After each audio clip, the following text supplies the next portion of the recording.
6 तासाचा लांब प्रवास, अंग थकलेलं, डोळ्यात झोप, अजून सुद्धा असं काय झालं की मला झोप घेता आली नाही.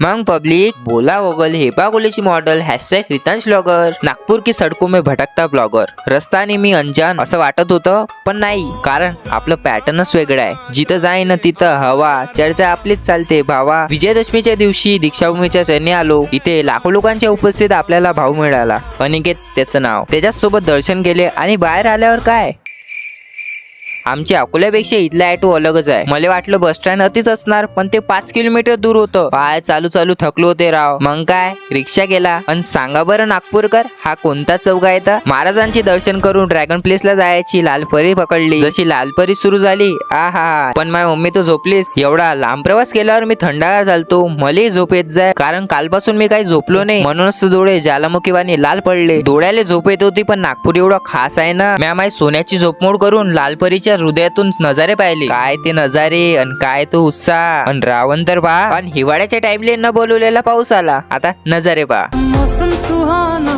दिल ये दीवाना, धड़के बस तेरे लिए, लहरों के जैसी लग जा सीने से, साहिल मी तुझा प्रिय, आइले इश्काचं तूफान, डोले दर्याव फिर माझी हो. तर फायनली घंटाभर प्रवास करून मी पोहोचलो ड्रॅगन पॅलेस. तुम्हाला जर ड्रॅगन पॅलेस पाहायचं असणार तर नेक्स्ट ब्लॉग साठी फॉलो करून घ्या. तोपर्यंत कमेंट करून सांगा तुम्ही कोणत्या गावच्या. मी तर अकोल्याचा आहे.